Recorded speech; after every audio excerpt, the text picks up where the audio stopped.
C'est parti pour l'actualité de la semaine. Madame, Messieurs, bonsoir et merci d'être toujours au rendez-vous de votre magazine Info 7 qui a le plaisir aujourd'hui de recevoir pour la toute première fois depuis que je suis à la présentation de ce magazine, Edmond Izoubar, que vous connaissez certainement parce qu'il est passé plusieurs fois sur les antennes de Congo Web Télévision. Il est qui? Il est journaliste bien sûr, mais il est également directeur général des opinions-info.cd. C'est ça? Effectivement, vous avez bonsoir, bien cité, Edmond. madame. Merci de l'invitation. Bonsoir et bonsoir à tous les fidèles téléspectateurs de Congo Web Télévision. Vous avez grossi, hein? Un peu. On vous a quand même dit ça?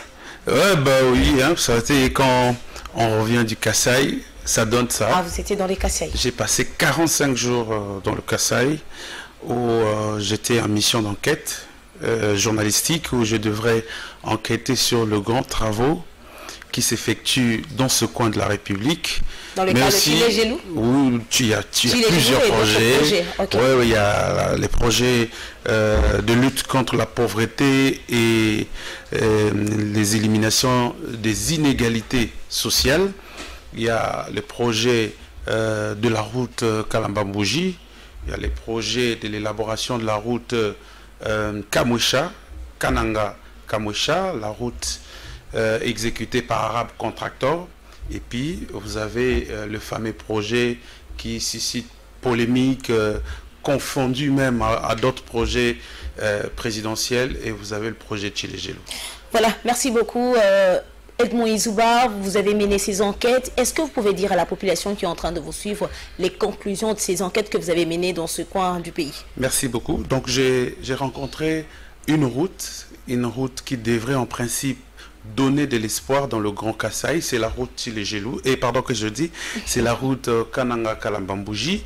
C'est une route longue de 260 km qui tend de Kananga vers la frontière avec l'Angola. C'est une route à caractère international qui devait approvisionner, alimenter non seulement la ville de Kananga, mais aussi les provinces voisines. Mais malheureusement, d'abord, c'est une route qui a créé polémique dans le passé parce que c'est la route exécutée par la société d'État chinois Crackset, et cette route a été forcée à ouvrir la piste malheureusement à l'époque du gouverneur Denis Kambaï, le gouverneur du Kasaï central, et vous avez juste après les expulsions des ingénieurs chinois qui exécutaient les travaux par le gouverneur Kabouya. La route a connu beaucoup de problèmes. Le successeur de l'ancien gouverneur. Oui. Okay. Donc la route a connu beaucoup de problèmes, et aujourd'hui, d'ailleurs, je suis allé voir comment les Chinois ont récupéré cette route et dans quel état. Donc pour l'instant, la route est opérationnelle, mais malheureusement, la frontière est fermée du côté de l'Angola, parce que l'Angola estime que pendant cette période de Covid-19, il faut vacciner sa grande population, avant de prétendre rouvrir des frontières. Mais c'est une route en terre battue. Une route en terre battue ne sera jamais prospère en RDC, parce que nous sommes d'abord non seulement dans un pays tropical, mais aussi vous avez dans cette province la présence, je dirais, de manière permanente de la pluie. Donc il pleut sauvagement, et pendant que vous faites par exemple 100 km de route, vous êtes là, il pleut, il ne suffirait que d'une seule pluie pour retourner ou reprendre pratiquement tous les travaux. Est-ce qu'on peut parler d'un gaspillage d'argent? Pour moi, j'ai dit, c'est des politiques gouvernementales qui n'ont pas bien marché, parce qu'il ne s'agit pas seulement de cette route. Et quand vous regardez le contrat tel que signé avec les Chinois, c'est la route en terre battue. Ils vont mettre ils vont mettre de la terre solide, et puis en plus ils vont mettre des latérites pour essayer de compacter la route. Mais quand ils vont le faire, 2 mois, 3 mois après, la route va encore s'abîmer parce que la dame la pluie sera au rendez-vous. Et vous avez également le contraste avec la route Kamoucha qui pratiquement aujourd'hui n'existe plus. Et vous avez les routes dont nous avons tous vu le cortège des chefs de l'État être bloqué. Donc les politiques gouvernementales produites par le chef d'État ou le régime passé n'ont pas eu à donner... à donner des bons résultats, des résultats attendus par la population. Surtout en matière routière, mais aussi il faut donner de l'électricité. Alors que la RDC est déjà dans la ZELCLAF, donc si on a encore un sérieux problème d'infrastructure, donc même là, on risque de ne pas bénéficier. Il y a un très grand risque parce que j'ai rencontré une population qui vit dans la chasseresse. Il n'y a presque rien dans toutes ces provinces. Je suis arrivé à Louise, à madame, vous allez pleurer parce que là, vous rencontrez les cas de malnutrition aiguë. En lieu et place des données de la valeur à l'agriculture, les institutions qui est là, les organismes préfèrent distribuer directement de la nourriture.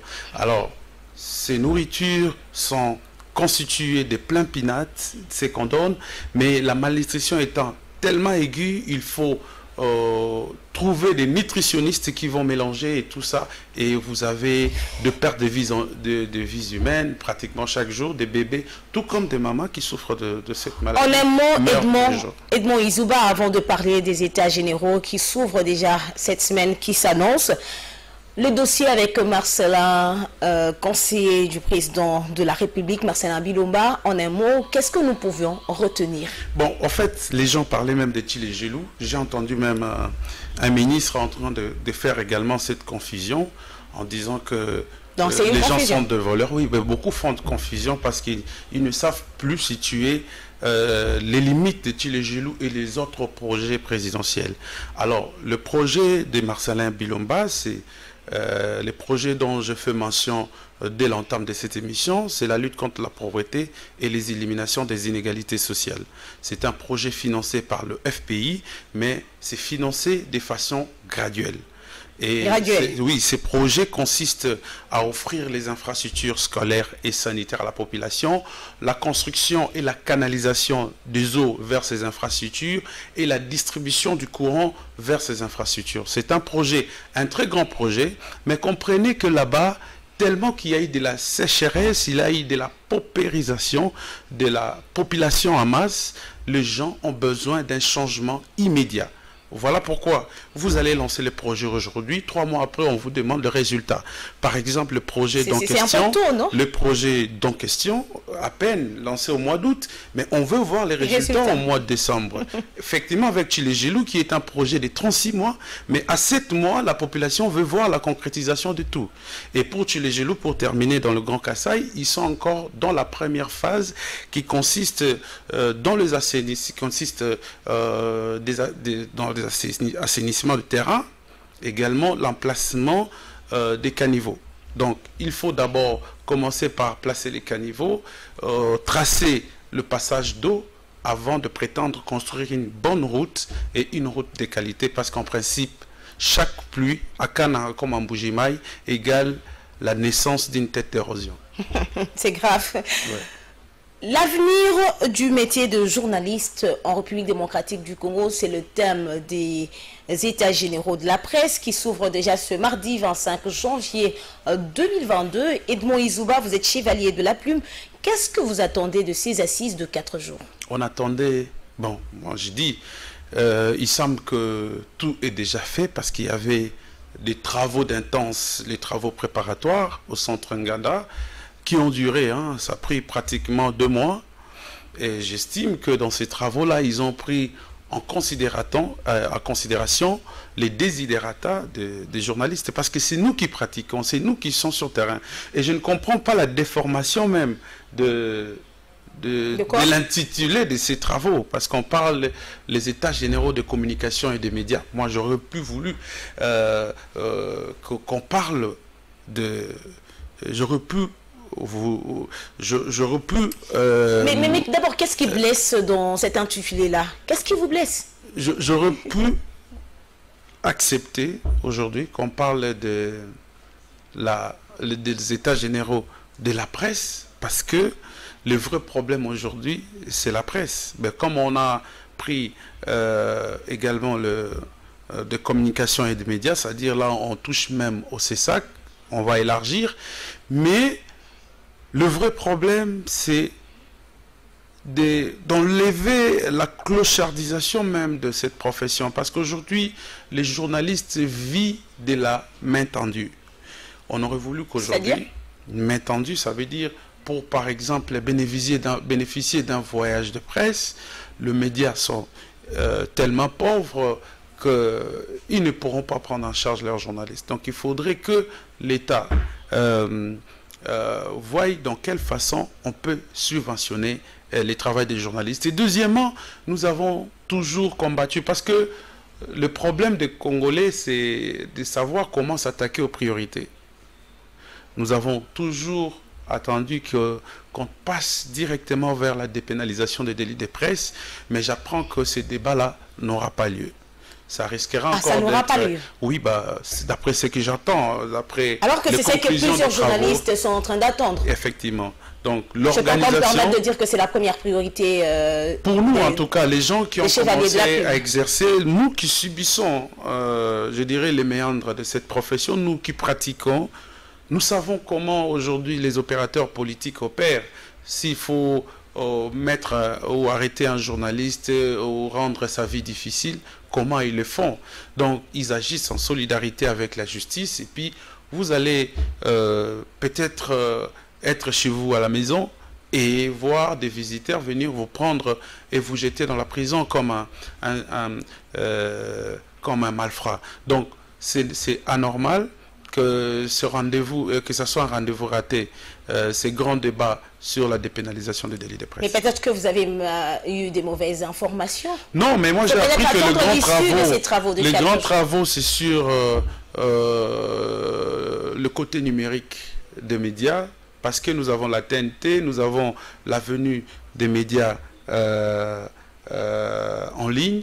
On estime qu'il faut régulariser beaucoup plus ces domaines que de s'occuper de la dépénalisation des délits de presse. Merci beaucoup, Edmond Izouba. Madame, Messieurs, prenons le premier dossier de cette rétrospective de la semaine qui va nous permettre de parler de la date du 17 janvier, mais aussi de la dotation des bus Trans Academia aux étudiants de la République démocratique du Congo.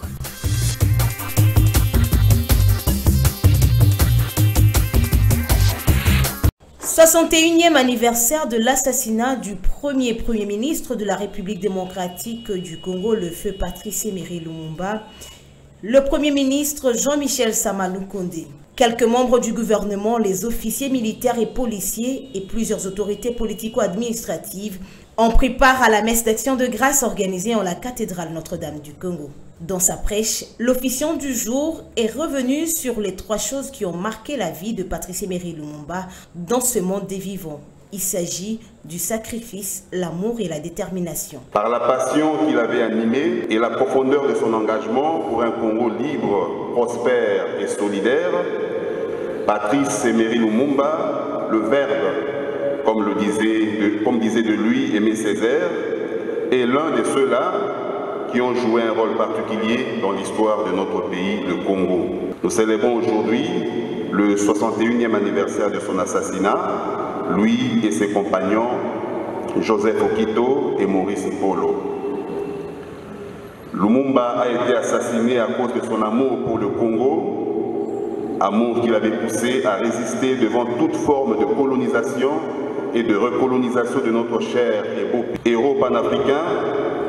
Patrice Emery Lumumba est et reste pour le continent le symbole de la résistance à l'oppression colonialiste et à l'impérialisme. Je voudrais, à l'occasion de cet anniversaire, saluer la mémoire d'un homme politique exceptionnel qui a su servir sa nation en donnant tout et en se donnant lui-même.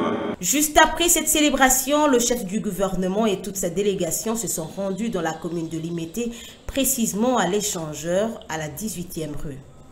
Ici, Jean-Michel Sama Lukonde a déposé une gerbe de fleurs au pied du monument du premier ministre de la RDC, Patrice Emery Lumumba. À cet effet, le Premier ministre Jean-Michel Sama Lukonde a procédé à la pose de la première pierre du mémorial qui sera érigé en la mémoire du héros national. Notons par ailleurs que ces travaux seront exécutés par l'entreprise chinoise BAU et devront prendre fin avant le rapatriement des reliques de Lumumba. C'est une cérémonie qui s'est déroulée en présence de plusieurs autorités du pays, notamment le ministre des Transports, Voies des Communications et des Désenclavements, Cherubin Okende. Comme promis, le président de la République a officiellement mis à la disposition des étudiants un lot des 100 premiers bus du projet Transacademia. Dans son mot, le ministre des Transports, Voies des Communications et des Désenclavements a tout d'abord salué l'engagement et la détermination du chef de l'État pour la concrétisation de ce projet. Dans sa mission de matérialiser la vision du président de la République, Cherubin Okende promet de tout faire afin que ce projet contribue à l'amélioration des conditions sociales des étudiants. Nous, en tant que ministre sectoriel, nous connaissons les orientations de son Excellence, Monsieur le Président de la République et sa vision en ce qui concerne la prise en charge des étudiants pour vous préparer à gérer ce pays. Alors, méritez de cette attention, méritez de cette confiance en vous comportant dignement pour nous rassurer que vous serez de véritables dirigeants de ce pays. Le Président de la République, pour manifester son attachement vis-à-vis de ce programme, pour changer de paradigme aujourd'hui, qu'avec son gouvernement, nous tranchons avec des promesses qui ne se réalisent pas, nous irons jusqu'au bout. Prenant la parole, le président du Comité national des étudiants du Congo a exprimé toute sa gratitude au chef de l'État et au ministre des Transports. Sylvain Katombe invite ses camarades à en faire bon escient. Je voudrais exprimer, à titre personnel, ma profonde gratitude à son Excellence, Monsieur le Président de la République, chef de l'État Félix Antoine Tshisekedi Tshilombo, pour son accompagnement inconditionnel sur l'amélioration des conditions d'études sociales des étudiants congolais à travers plusieurs dans les établissements d'enseignement supérieur depuis son accession à la magistrature suprême. Je voudrais encore, à travers ces mots, témoigner ma reconnaissance envers le ministre du Transport, Voies des Communications et Désenclavement, son Excellence Cherubin Okende, pour n'avoir ménagé aucun effort afin de concrétiser ces projets tant entendus par la communauté estudiantine. Notons que le reste des bus seront mis à la disposition des étudiants en province dans un futur proche.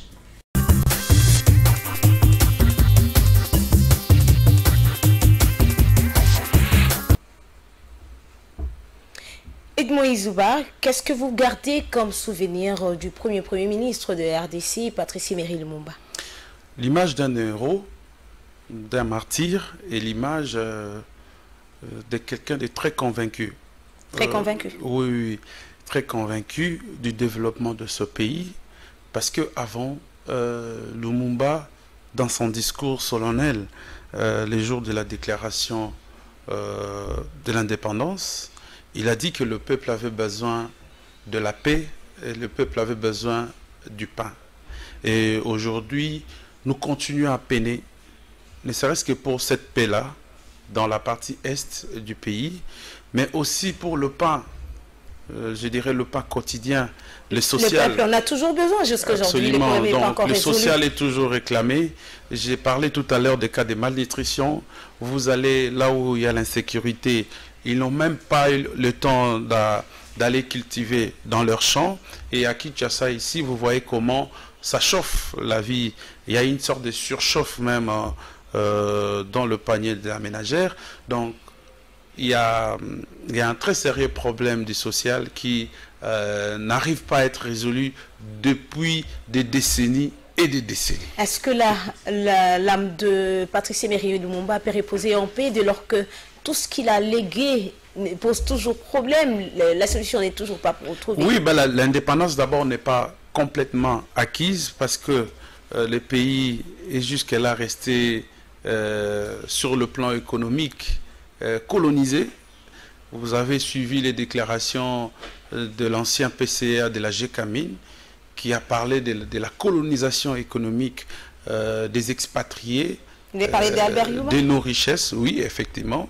Ce sont eux qui font la loi sur nos économies. Et vous êtes dans le domaine minier, dans le domaine pétrolier, et voire même l'agriculture. Vous avez les cas de Bukangalonzo qui aujourd'hui, c'est devenu complètement un éléphant blanc. Donc, nous n'arrivons même pas, pour des projets promoteurs, les projets de développement, à les faire exécuter. Enfin, un mémorial pour Patrice Emery Lumumba. Comment est-ce que vous avez accueilli cette nouvelle? Bon, il faudrait que ça soit fait, ça soit réalisé. Après tant d'années, depuis qu'il est parti? Effectivement, est-ce qu'on peut dire qu'il n'était pas du tout considéré malgré ce combat-là pour l'indépendance de la RDC? Non, je crois que c'était une dette morale pour tout Congolais.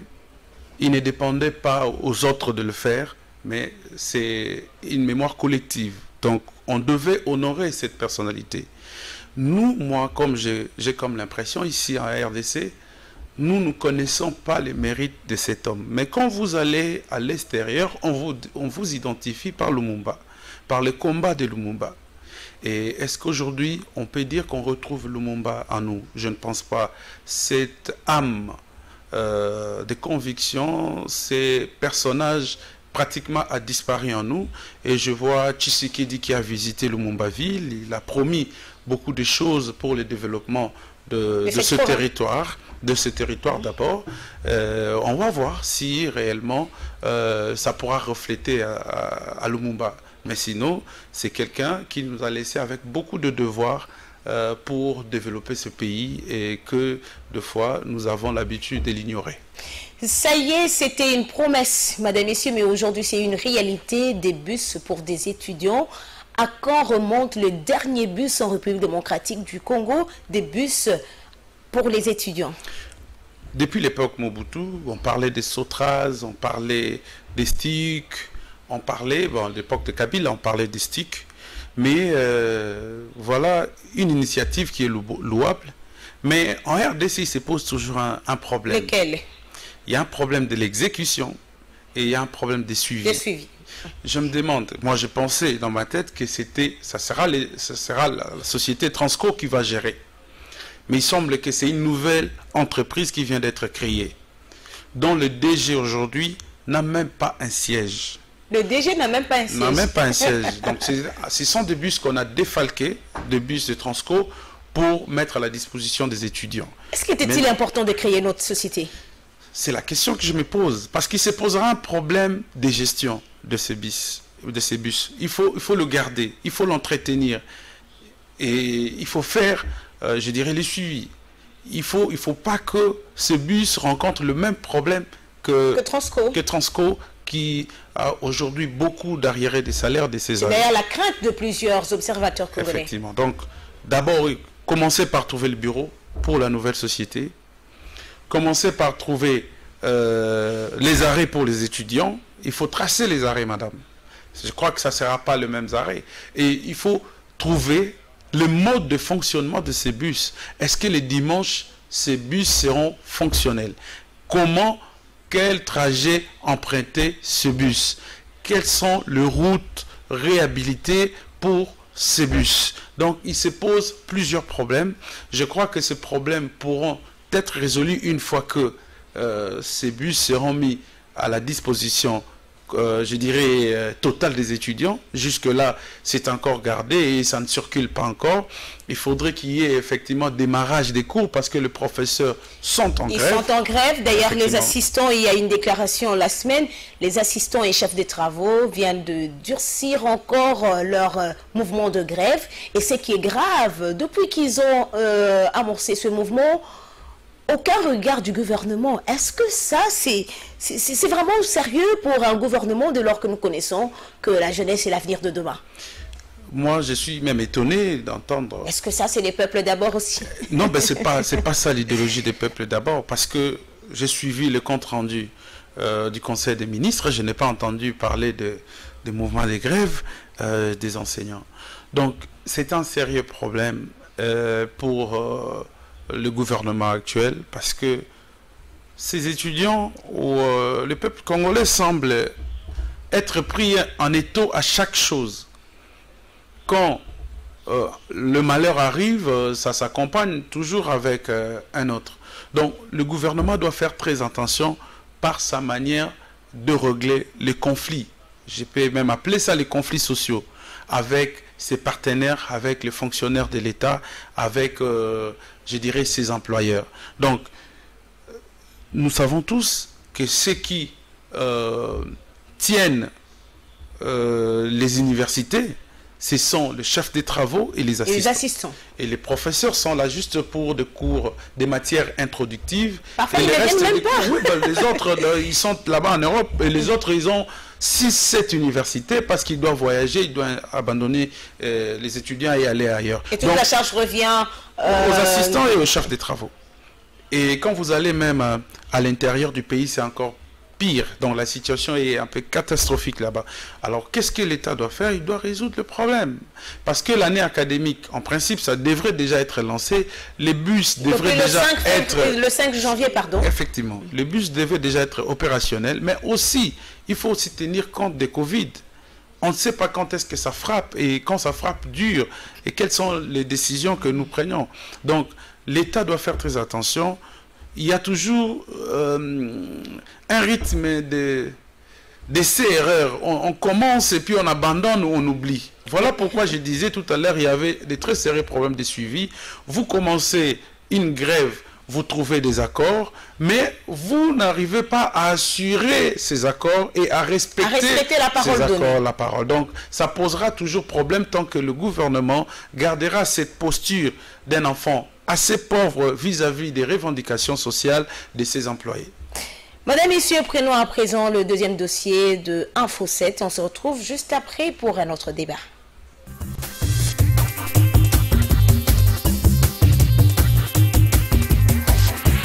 La ville de Lubumbashi a vibré sous une haute tension dans la matinée de ce mardi.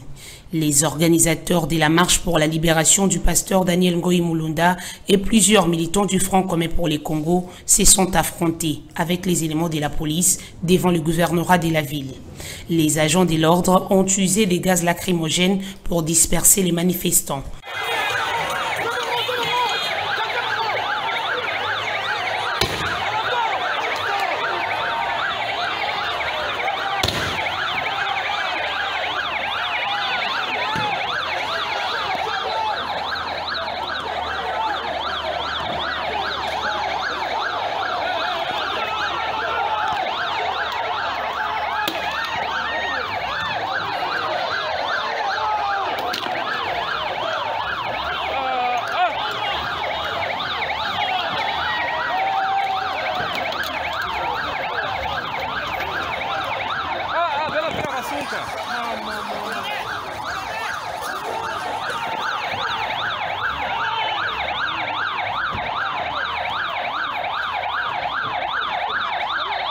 Certains députés provinciaux du Haut-Katanga présents à cette manifestation ont été tabassés par les éléments de la police, des actes dénoncés par des victimes. Nous acceptons de mourir pour la démocratie. Nous acceptons de nous porter martyrs. Nous sommes au gouvernorat. Nous sommes venus voir les gouverneurs qui le voient lui-même, leurs victimes. Ils ont voulu faire des victimes, on est là. Les victimes du maire de la ville, les victimes de monsieur le gouverneur.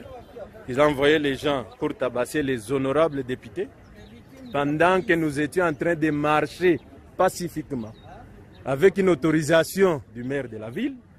Donc, ils ont voulu faire ça. D'après les manifestants, le bilan fait état de 14 blessés et plusieurs dégâts matériels. Signalons que cette marche a été initiée par le député provincial Dieudonné Pablo Ngouèche. Rappelons par ailleurs que le pasteur Daniel Ngoï Mulunda a été arrêté pour incitation à la haine et atteinte à la sûreté de l'État.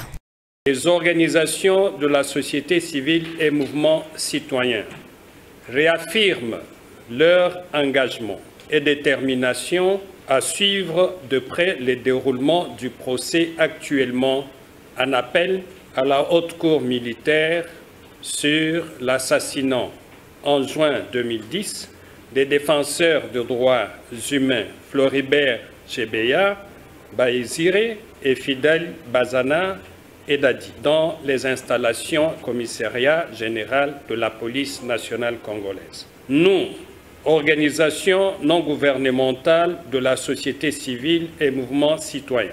Exprimons notre satisfaction sur le déroulement de ce procès qui a connu de nouveaux rebondissements avec des révélations accablantes de plusieurs policiers ayant participé au double assassinat des défenseurs des droits humains comme exécutants. Espérons que, fort de ces rebondissements suivis de plusieurs dépositions, la justice militaire agira positivement pour que les personnes citées dans cette affaire, quel que soit leur rang respectif, répondent de leurs actes pour mettre fin au régime des intouchables en République démocratique du Congo. Exigeons la comparution et l'audition de toutes les personnalités citées par le major Paul Mouilambwe.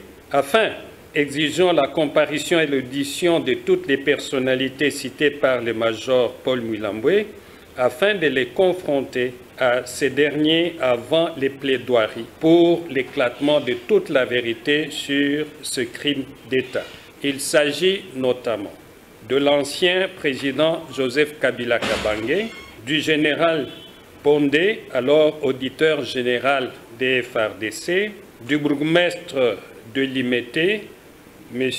Douglas, de M. Kabeya, directeur de cabinet du général John Numbi, et du consul Numbi de l'ANR.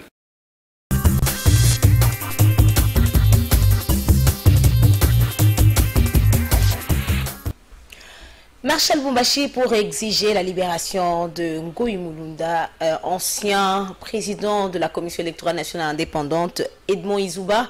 On a vu comment est-ce que certaines personnalités, les députés provinciaux du coin maltraités par la police. Dans le lot, il y a également l'ancienne ministre de Travail, Néné Nkoulou. Quel est le rôle aujourd'hui de la police, même si la personne est allée au-delà des instructions données, parce que ça ne va pas, la population s'inquiète. Moi, je pense que le rôle de la police n'a pas changé. Hein. C'est protéger les personnes et leurs biens. Et je pense que c'est ce qu'il devait faire la police aussi longtemps que les manifestants avaient leur autorisation de marcher. Alors, il semble que, nuitamment, les maires de la ville de Lubumbashi avaient pris soin de retirer cette décision de la marche. C'est d'abord la première personne qu'il faut interpeller dans cette situation. Comment vous autorisez une marche et la nuit vous retirez et vous revenez sur votre parole? Donc ça n'a pas d'essence. Ça n'a pas d'essence. Et puis des deux, nous avons toujours plaidé pour une police professionnelle, mais je pense que ce que je viens de voir comme image, c'est plus grave. C'est plus grave. On devrait d'abord mettre la main sur ces policiers qui se sont mal comportés. Ils ont tabassé les députés provinciaux, et tout député a un pouvoir, a des immunités. Comment on peut les brutaliser jusqu'au point de le blesser? Parce qu'il y en a d'autres qui se sont en sortis avec de jambes cassées. Il y en a de plaies, j'ai vu un peu partout. Donc, il faudrait vraiment qu'après ces genres d'actes, qu'il y ait des interpellations du côté et de l'auditorat, mais aussi de la justice. Il faut interpeller le maire de Lubumbashi. Peut-on parler du retour à la violence? En tout cas, ces actes-là, la manière dont je le vois, c'est des faits de façon organisée. Donc, il y a eu instruction, quelque part, de taper sur le manifestant. Parce que je ne peux pas comprendre, du coup, tous les policiers commencent à agir comme des criminels. Ils ont jeté des gaz lacrymogènes, certains gaz lacrymogènes ont atteint même des écoles proches de la route, de l'itinéraire de la marche. Donc c'est très grave. Il y a des hôpitaux, il y a des hôtels, il y a des parcelles des particuliers. Donc je crois qu'ils ont agi avec beaucoup de brutalité, je dirais, et cette répression était excessive, donc c'est des façons commandées. Donc aujourd'hui, pour confirmer votre question, à Lubumbashi, on peut parler du retour de ce que vous avez qualifié comme répression. marches pacifiques. Aujourd'hui, le dérapage de la police, on signale un peu partout à travers la République démocratique du Congo. À Kinshasa, n'en parlons pas, et dans certains coins. Comment peut-on aujourd'hui relever le défi? Parce qu'un homme en uniforme, vous l'avez souligné. Moi, je pense qu'avec la police, il y a eu beaucoup de réformes. D'abord, on a tenté d'expliquer aux policiers son rôle des rapprochements avec la population, mais ça ne marche toujours pas. Ils se comportent toujours comme des bandits. On ne comprend pas. Je vois ici à Kinshasa comment c'est poumon le général Silvano Kasongo pour remettre de l'ordre du côté des agents de PCR. Mais ça ne marche toujours pas. Est-ce que le travail est bien fait? Le travail n'est pas... En fait, ce qui est là, c'est que... Comment je peux qualifier ça? C'est la pauvreté, en fait. Mais je ne sais pas quand on va ajouter de l'argent à ces policiers, ils vont changer de comportement. Parce qu'en principe, c'est comme si c'était dans leur ADN. C'est comme si ils étaient déjà préparés, éduqués et orientés pour agir de la même sorte que partout.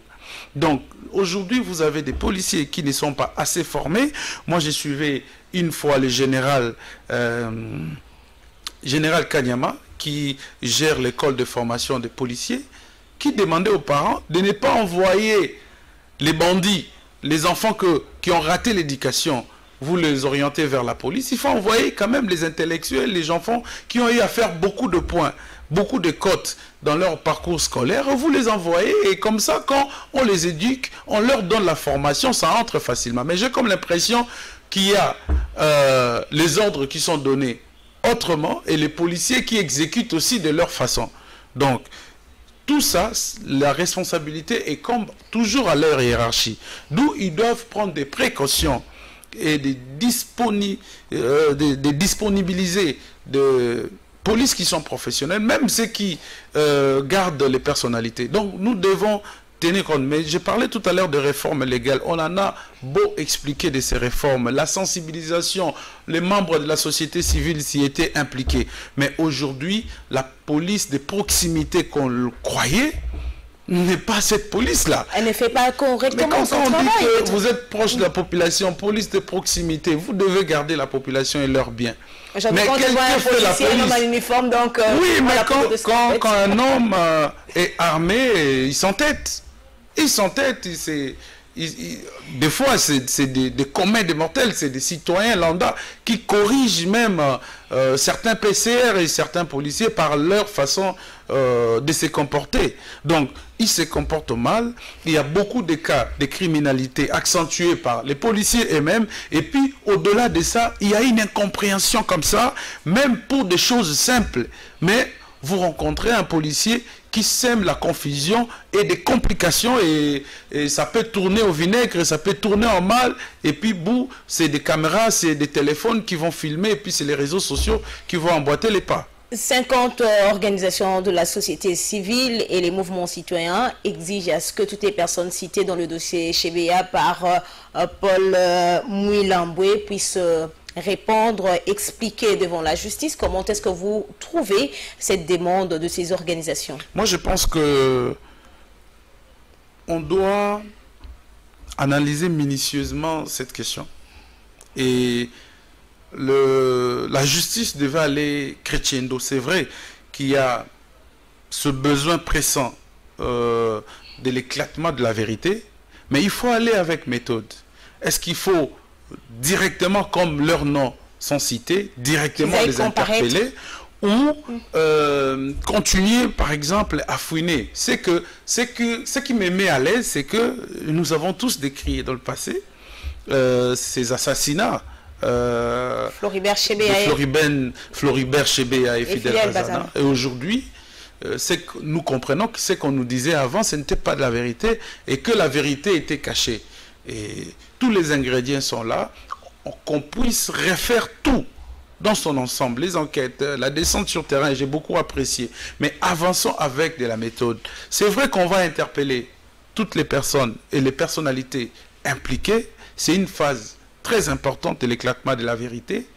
Mais que les personnes qui ont eu à exécuter, commettre cet acte doivent d'abord nous dire avec beaucoup plus d'éclaircissement et beaucoup plus de finesse, et nous devons sentir que ce qu'ils disent, c'est la vérité, au lieu de nous faire appeler des gens qui viendront et peut-être rencontrer une contradiction, peut-être que c'est pas vrai.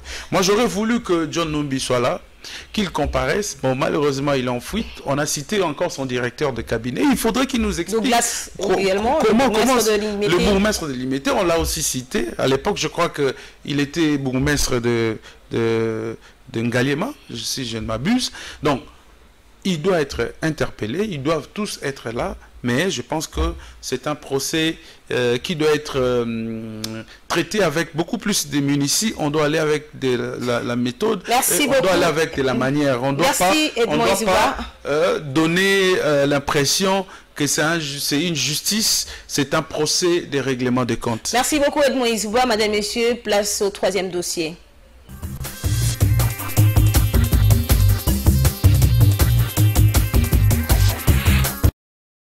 Justice équitable ainsi qu'une véritable instauration de l'état de droit, le chef de l'État tape du poing sur la table.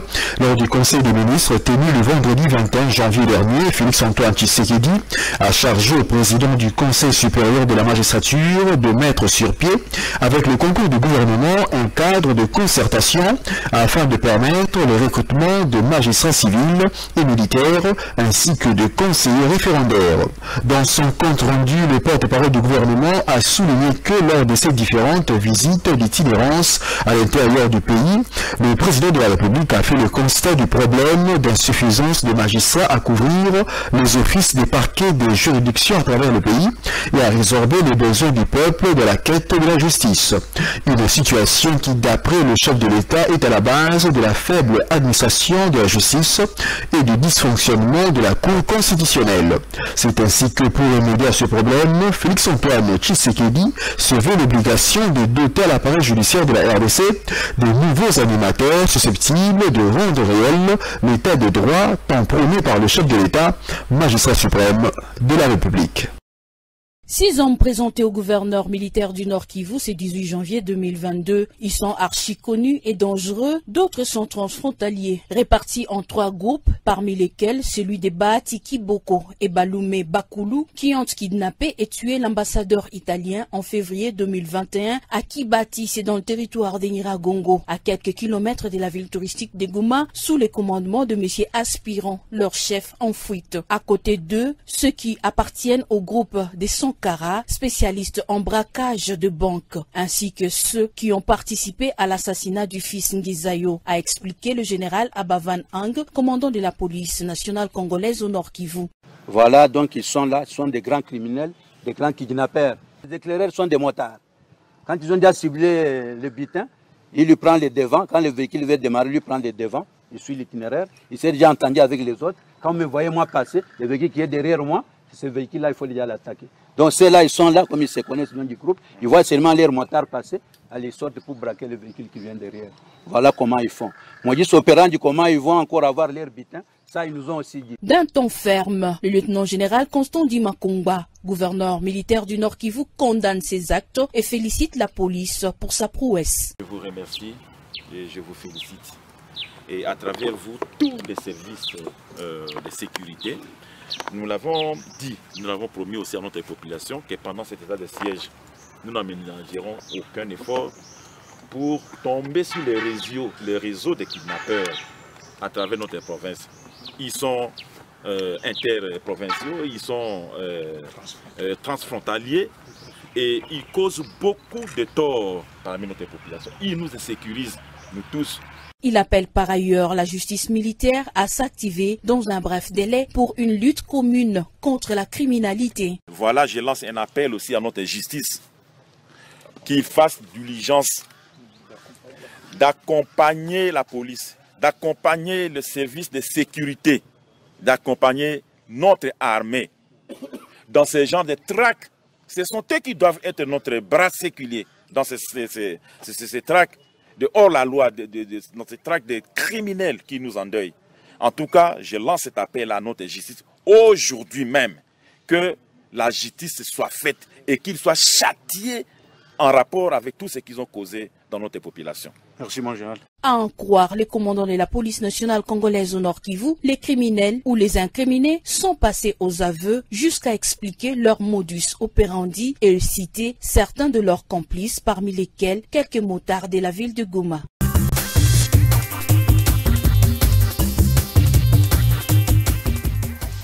Edmond Izouba, c'est une réalité, la justice congolaise tranche toujours en faveur de ceux qui donnent, donc ceux qui déboursent parfois de l'argent ou ceux qui sont forts que l'autre.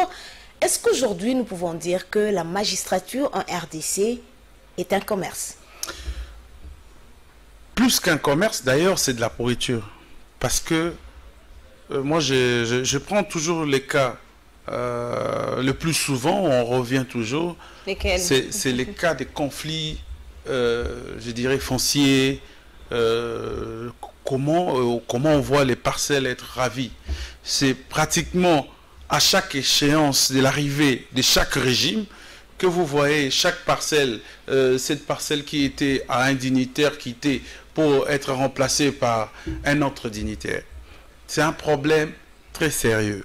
C'est chaque jour que les gens sont jetés dehors, abandonnant leur parcelle. Donc, il se pose un très sérieux problème. La justice est caporalisée aujourd'hui par le plus fort. Ceux qui ont l'argent, ils ont tout le pouvoir d'instrumentaliser les juges. Nous les avons décriés dans le passé, mais ça continue toujours. Donc, il faut frapper fort. Est-ce que la solution pour le chef, c'est d'engager ou d'opérer de changement? Effectivement, j'ai même appris qu'il y a recrutement de magistrats. Il y a les concours qui s'annoncent déjà dans les jours à venir. Les étudiants qui ont terminé déjà en droit se préparent. Mais est-ce que c'est ça la solution? Est-ce que les conditions de vie des magistrats, bon, je peux même oser dire que oui, mais c'est un peu amélioré par rapport à nous autres, par rapport à d'autres classes de fonctionnaires d'État. Mais ce n'est pas encore suffisant, madame. Il y a encore un grand travail à faire. La justice ne se limite pas seulement à Kinshasa. Allez à l'intérieur où il y a même manque criant des infrastructures judiciaires. Au-delà de ça, vous avez leur sorte d'exécuter le droit. Ils ont leur manière, leurs us et coutumes. Et allez visiter les prisons. Allez visiter. En fait, la justice, c'est tout ça. C'est tout ça. Il faut voir plusieurs paramètres.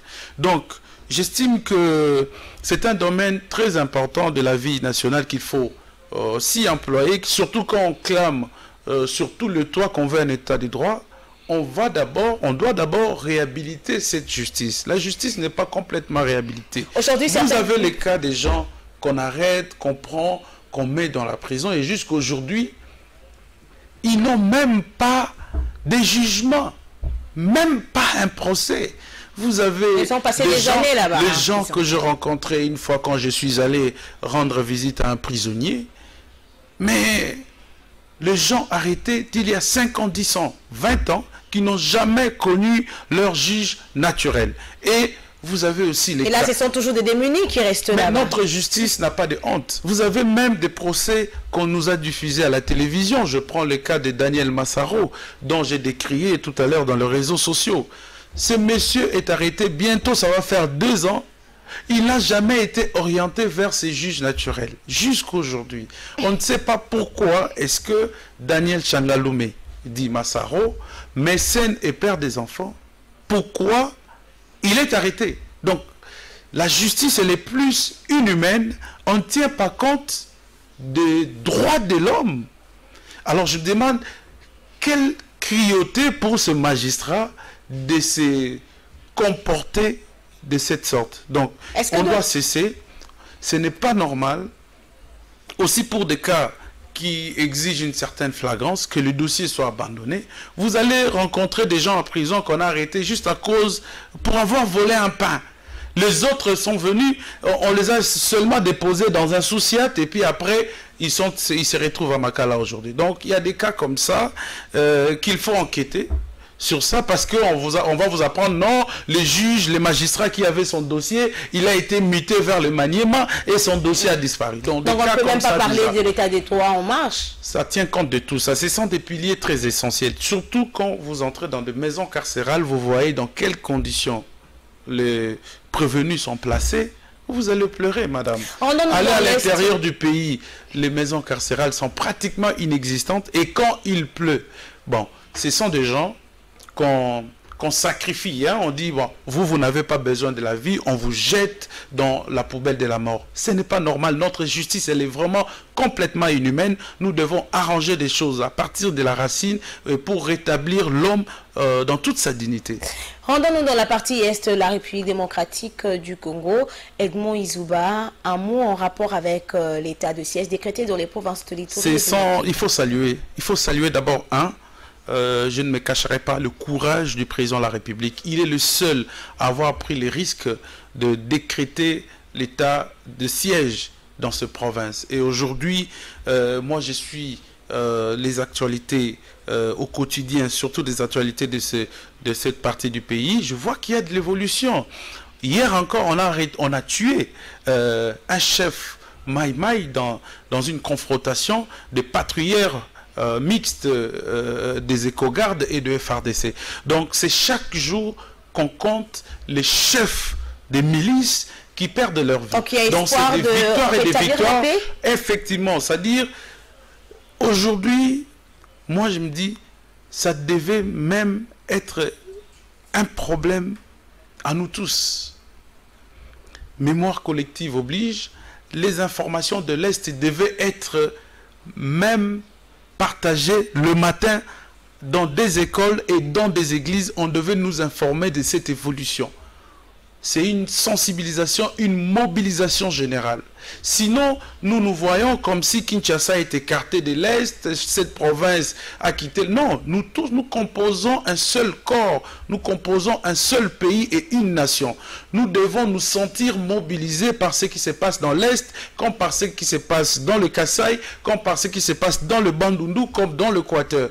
Donc, on ne doit pas lâcher, nous devons forcer, nous devons appuyer nos FRDC. Nous avons vu avec quelle bravoure, avec quelle vivacité les forces armées ougandaises mobilisées pour leur armée et les autorités, ainsi de suite. Donc nous aussi nous devons agir de cette manière. Est-ce que vous pensez que ce sera possible dès lors que nous connaissons que l'opposition a sa position par rapport aux actions de l'actuel régime et la société civile a également sa position? Vous pensez que ce sera possible? Non, moi je vois pas la division autour des animateurs de la classe politique ni des forces vives de la société civile. Donc il faudrait que nous, en tout cas pour cette question d'insécurité de l'Est, nous devons être un. Oui, absolument, voilà. Nous serrer les coudes pour combattre l'ennemi. Merci beaucoup Edmond Izouba. Madame, Messieurs, vous le savez très bien. Félix Antoine Tshisekedi, déjà à la fin de son mandat à la tête de l'Union africaine, mais désormais il est président de la CEAC. On en parle dans ce dossier.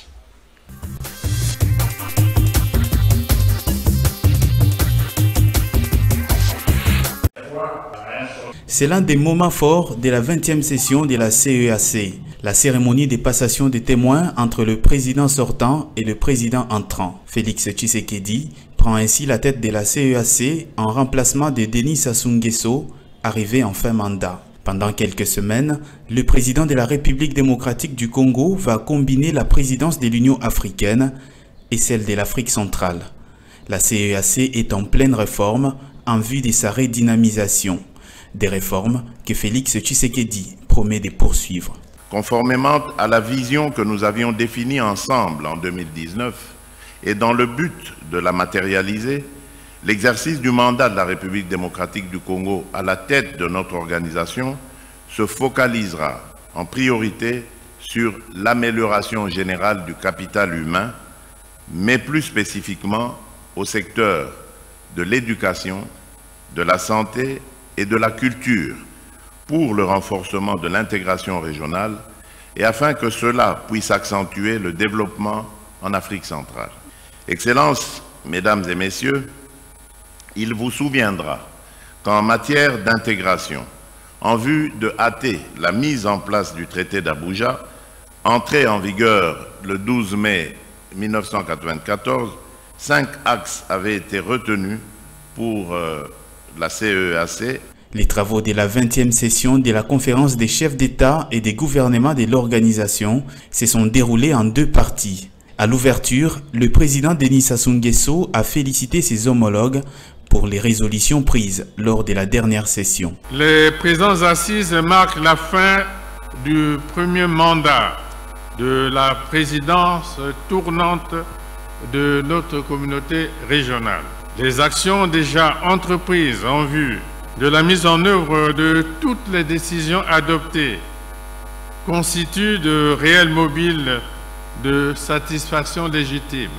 Nous pouvons aussi nous féliciter des décisions prises en ce qui concerne la mise en place du fonds de compensation de coopération et de développement. Sur les 13 chefs d'État de l'organisation, seuls 5 ont effectué le déplacement à Brazzaville. Le prochain sommet aura lieu à Kinshasa au mois de juillet 2022. L'accession de M. Tshilombo à la tête de la CEEAC et même ce qui était le cas pour l'Union africaine, ce n'est pas une affaire personnelle de M. Tshilombo, c'est une affaire de la République démocratique du Congo. Ce qui fait que dans le cadre de la présidence tournante, c'était au tour de la République démocratique du Congo d'accéder à la tête de l'Union africaine. C'est le cas pour la CEEAC également. Ça, c'est une première que les gens doivent noter. Si nous essayons de faire un pas en arrière pour voir ce qu'a été son mandat à la tête de l'Union africaine, moi je dirais qu'il n'y a rien à noter, rien de positif que M. Tshilombo a inscrit, en tout cas dans le cadre de sa présidence à l'Union africaine. Ce qui me fait dire que à la CEEAC, surtout que là, c'est vraiment technique, ça demande une expertise économique en termes même d'infrastructure, c'est que chaque État devra bénéficier dans le cadre de ces partenariats. Je ne vois pas M. Tshilombo être capable de pouvoir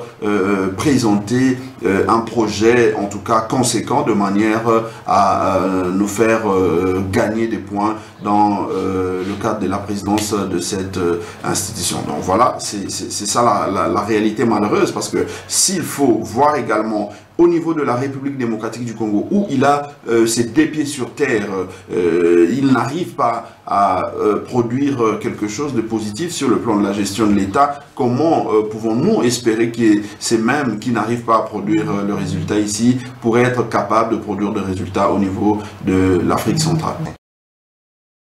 L'Association pour le soutien à Félix Antoine Tshisekedi Tshilombo, Assofachi en Sud, par la bouche de son président national que je suis, martèle et réaffirme son soutien à Félix Antoine Tshisekedi Tshilombo, président de la République, chef de l'État, dans toutes ses actions jusqu'à la fin. La SOFACI accompagne Félix Antoine Tshisekedi Tshilombo dans toute sa vision de l'Union sacrée pour le développement et la pacification de cette grande nation qui est la République démocratique du Congo. Aux âmes bien-nées, la valeur n'attend pas le nombre d'années, dit-on. Félix Antoine Tshisekedi Tshilombo, président de la République démocratique du Congo. Fachi, président de l'OIA. Fachi, président de la CAC. Chers compatriotes, on ne combat pas l'homme selon le cœur de Dieu. Léon est choisi par l'Éternel. Tous, avec Assofachi, élevons notre chef qui a fait notre fierté à travers le monde. L'Association pour le soutien à Félix Antoine Tshisekedi Tshilombo applaudit et félicite le programme du gouvernement des Warriors sous la direction du Premier ministre Sama Lukonde. L'homme humble, vertu des qualités managériales avérées. Son Excellence, Monsieur le Premier ministre Jean-Michel Sama Lukonde, l'Association pour le soutien à Félix Antoine Tshisekedi Tshilombo s'aligne derrière vous et votre gouvernement dans tous vos efforts d'application de la vision de Félix Antoine Tshisekedi Tshilombo à travers l'Union sacrée.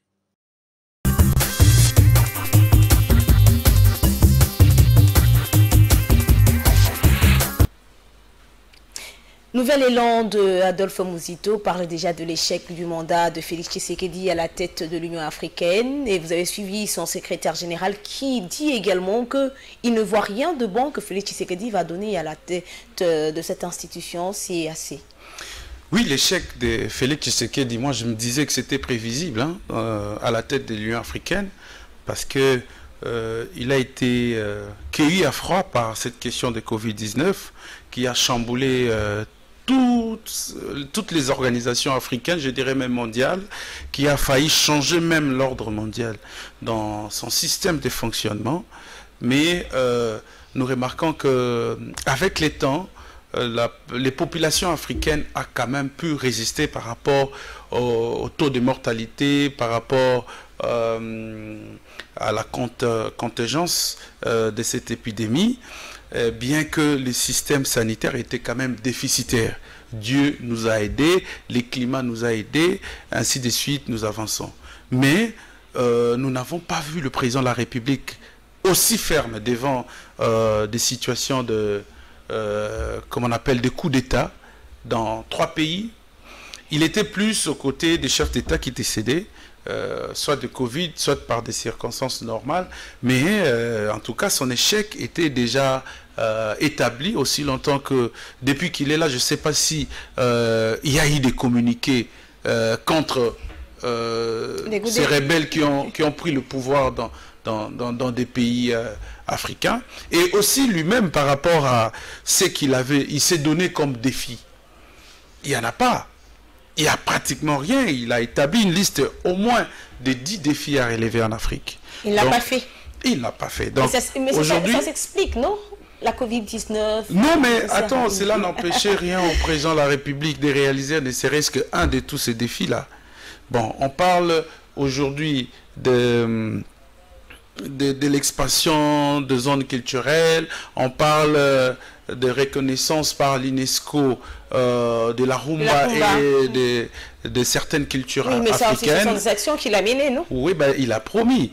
Mais il semble que c'est des vieux dossiers déjà entrés dans le passé et que l'UNESCO, la chère UNESCO a pu s'exécuter. Et aujourd'hui, maintenant qu'il est à la tête de la CEEAC. Oui, mais ça vraiment encore, c'est une structure bidon. Pour moi, il y a des structures qui ne devraient pas exister. Parce que je vais vous poser la question de me définir ou de me détailler une action posée dans notre pays par cette organisation. Ça n'existe pas. Et peut-être que Félix Tshisekedi va le faire. Non, mais ce sont des structures de complaisance, ça vous fait perdre du temps et de l'argent. Au fait, en Afrique, moi, ce que je comprends, l'union n'a jamais été la force pour nos pays. Au contraire, diviser pour mieux régner en Afrique. Donc, les chefs d'État agissent comme des éternels chefs coutumiers qui sont au pouvoir, qui s'organisent, qui se solidarisent. Et Izouba, aujourd'hui, c'est déjà... de leur pouvoir...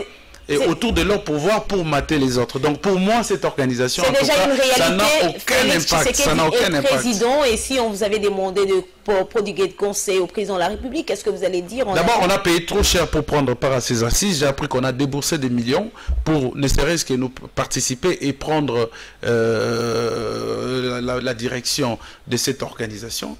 Mais quel conseil je vais prodiguer? Lui qui vient à peine d'échouer lamentablement dans la gestion de l'Union africaine, qu'est-ce qu'il fera d'une organisation sous-régionale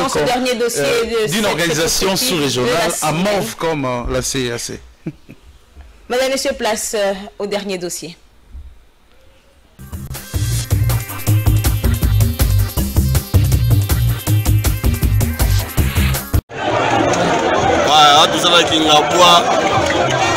Donc, honorable Jekoko a organisé marche contre le lobbying.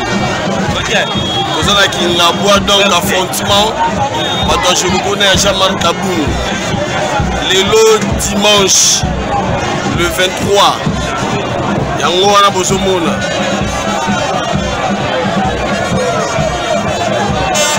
Jekoko est à la case.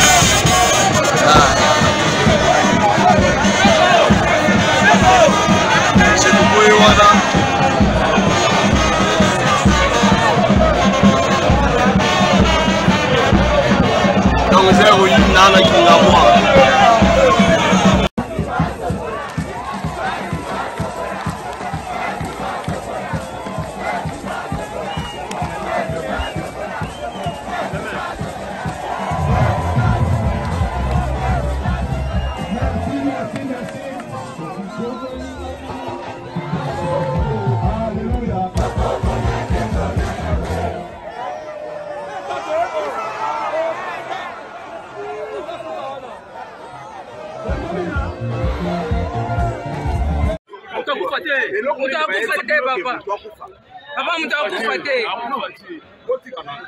Moi, j'ai parlé avec nos amis de la presse. Par respect, hein? Par respect, Mokonzi, à prendre ma camion sociale dans les réseaux sociaux à partir de la ville. Est-ce qu'on a respecté mon côté? Il faut déclaration. Il faut se qu'on a ça la rapport comme ça.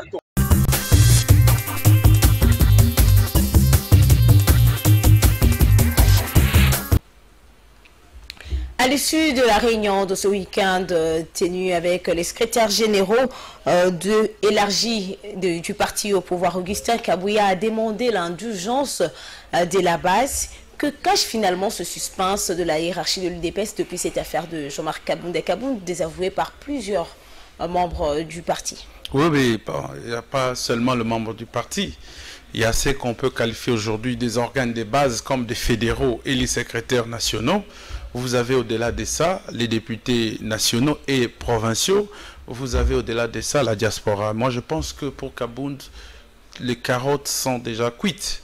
Il est en train de faire ce qu'on appelle de la victimisation. Parce qu'effectivement, il sait qu'il va partir. Il sait que le système au Congo, pour que on ne perde pas son mandat comme député national, vous devez par la suite être chassé par le parti pour garder votre mandat. Et je crois que Kabound est dans cette même logique avec ce que nous avons connu dans le passé, les Jean-Lucien Boussa et tous les dissidents du MLC. Donc, il fera pareil, il attendra au moment opportun jusqu'à ce que le parti va le conduire vers la porte de sortie. Donc, il sait déjà, une fois démissionné de sa fonction du premier vice-président du bureau de l'Assemblée nationale, la suite sera, il devra encore démissionner aussi comme président intérimaire du parti. Donc il est en train de jouer simplement et tout bonnement à la victimisation pour qu'enfin le parti UDPS tire toutes les conséquences.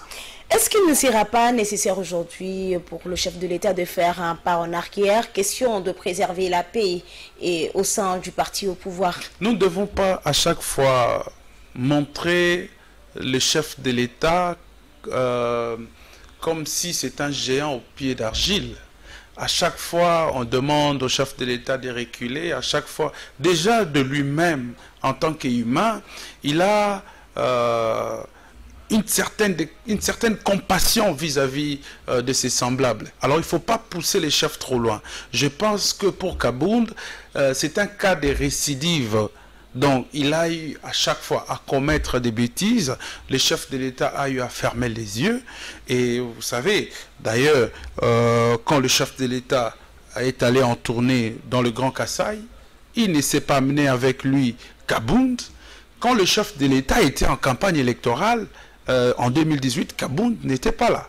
Donc, il ne faut pas non plus mystifier la personne de Kabound comme si la vie de Tshisekedi en dépend. Non, à l'UDPS, il y a eu des départs aussi graves comme celle de Jacques Méchabani. C'était pratiquement par la convention démocratique du parti et la direction des disciplines qu'il avait sanctionnées. Et comme aujourd'hui les dossiers se trouvent aux mains de la même structure, attendons les décisions. Mais déjà, on sait que Kabound est sur le point de non-retour. Donc c'est lui-même qui a provoqué, c'est lui-même qui a démissionné et c'est lui-même qui commet des bavures. Et on ne doit pas aujourd'hui croire que comme l'UDPS... Non, mais attends, qu'est-ce qui se passe quand une décision a été prise sur l'effet de la colère? On se ressaisit par la suite. Mais pourquoi lui ne s'est pas ressaisi? Imaginez que par cet acte commis par Kabound, le fait d'envoyer ces policiers aller récupérer l'arme auprès de l'élément de la garde républicaine, et que cette opération avait tourné au vinaigre, et que le monsieur avait chargé son arme pour se défendre, qu'est-ce qui allait se passer dans la ville?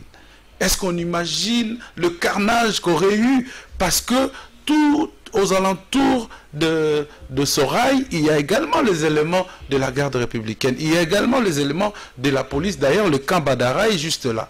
Alors, qu'est-ce qui allait se passer? Il faut éviter, surtout quand on est un homme d'État, de poser certains actes qui vont énerver les lois. Et je crois que pour Kabound, il en a accumulé cela. Et aussi, son comportement, son tempérament n'est plus pas certain. Et on découvre, pendant qu'il y a eu cette expédition punitive dans sa résidence, qu'il a construit un très beau château. D'après les informations, ce château contient même des caves à l'intérieur. Donc, c'est un bijou. Et au-delà de ça, la fortune des Kabound aujourd'hui, l'arrogance... Il est quand même premier vice-président de l'Assemblée nationale. Est-ce que ça peut justifier la construction d'une école de plus de 300 000 $ américains? Il est en train de construire un stade, et j'apprends même que chez lui, à Louisa, il construit des écoles. Donc, il faut qu'on puisse étudier ensemble d'où vient cette fortune insolente des Kabound. Donc, je crois que le débat ne serait peut-être pas là, le débat serait politique. Et sur le plan politique. Edmond Izouba, c'est une question que plusieurs personnes se posent aujourd'hui. Quel est l'avenir de l'UDPS sans Kabound? Sans Kabound. Mais enfin, j'ai parlé de Jacques Chabani. Vous n'allez pas me dire que Jacques Chabani, qui lui-même prenait en otage cette ville de Kinshasa avec ses marches jeudi serveurs, vous le comparez à Kabound. Qu'est-ce que Kabound a donné à Félix Tshisekedi? On dit qu'il a donné beaucoup, lui-même. Moi, disait que s'il est président, c'est grâce à moi. C'est grâce à lui, alors on comprend tout. Je sais qu'on va nous parler de cette histoire de Genève. Mais on sait que Genève, c'était venu de lui-même, Félix Tshisekedi avec Vital Kamerhe, et qui ont appelé leur base. Ils se sont tenus de réunion à Rotana et un peu partout pour organiser un peu ce qu'on appelait la base Adi. Non, c'est faux. Et pendant la campagne électorale, moi j'ai observé, Kabound est resté à Kinshasa, Félix a sillonné les provinces du pays avec Vital Kamerhe. Qu'est-ce que Kabound avait fait? Aujourd'hui, Félix Tshisekedi provient du Grand Kasaï. Moi, j'ai eu à faire la comparaison de foule. Mais si je vous dis que le foule entassé aujourd'hui que j'ai vu dans le Kasaï dépasse celle de la campagne électorale, vous n'allez pas me croire. Donc, il ne faut pas mystifier la personne de Kabound. Vous avez vu l'affrontement entre si le parti va mourir. Moi, je pense que l'UDPS, nous tous, nous avons eu à contribuer pour ce parti-là, depuis l'époque Mobutu.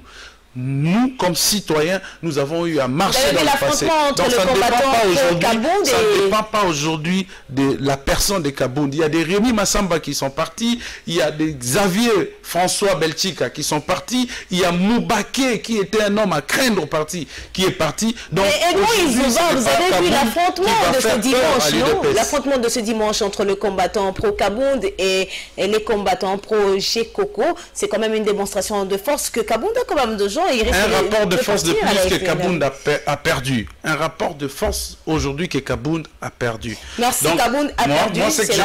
Moi, ce que je comprends, c'est que un mot parce que c'est la fin de ce magazine. L'UDPS doit s'organiser et vite aller au Congrès, parce que la manière dont Kabound a succédé à Félix Tshisekedi n'était ni légale ni statutaire. Donc, il est très important qu'aujourd'hui, l'UDPS puisse se ressaisir et regarder dans la bonne direction. C'est la fin de ce magazine, mais permettez-moi de faire un pas en arrière. Les états généraux de la presse arrivent, c'est déjà pour ce mardi 25 janvier 2022. Où est la place de l'audiovisuel? Et justement, c'est un regret de voir qu'aujourd'hui, cette organisation s'organise en complot, c'est-à-dire pas un complot, mais en coterie, je peux dire ça comme ça. Donc, on considère plus ces vieux, en principe, qui se trouveraient être beaucoup plus la presse écrite. Or, aujourd'hui, le vrai enjeu, c'est la télévision, c'est le média numérique, c'est des médias en ligne. Est-ce que en termes de représentativité, ils sont presque ces grands hommes des médias, ces grands hommes de télévision, ces grands hommes des médias en ligne sont pris en compte? Non. On vous parle plutôt de 150 invités, d'autres doivent provenir de l'extérieur, de l'intérieur, ainsi de suite. On vous parle des journalistes de la diaspora, ainsi de suite. Mais on oublie l'essentiel. Moi, je vous ai toujours dit au départ de cette émission que dans notre pays, se pose un problème de priorité. Quelle est aujourd'hui la priorité dans le domaine de médias? Et on laisse tout ce que nous avions comme richesse, comme potentiel, les personnes qui ont investi tout leur temps dans le domaine de la télévision, dans le fonctionnement de l'audiovisuel, ils sont abandonnés. Ils sont abandonnés. Pourquoi? Parce qu'on a privilégié ce qu'on estime comme être vieux et tout ça. Mais ils sont de la presse écrite. Aujourd'hui, quelle est la quantité, je ne suis pas en train de les dénigrer ni de les chosifier, mais quelle est la quantité qu'aujourd'hui produit la presse écrite? Quelle est même la production de journaux là, en termes de quantité? On peut compter, on peut faire aujourd'hui un calcul très simple. Aucun journal à RDC imprime jusqu'à 1000. Qatar 2022, l'adversaire de la RDC est déjà connu, c'est le Maroc. Quelles sont les chances que vous accordez à la RDC? Toutes les chances sont là. Nous avons de très bons joueurs. C'est question d'organisation. Donc aujourd'hui, si nous voulons gagner cette compétition, c'est-à-dire le match de barrage, nous devons commencer par nous préparer. J'ai beaucoup apprécié la technique appliquée et la stratégie appliquée par Hector Cooper, qui est celle de faire parcourir les joueurs selon leur zone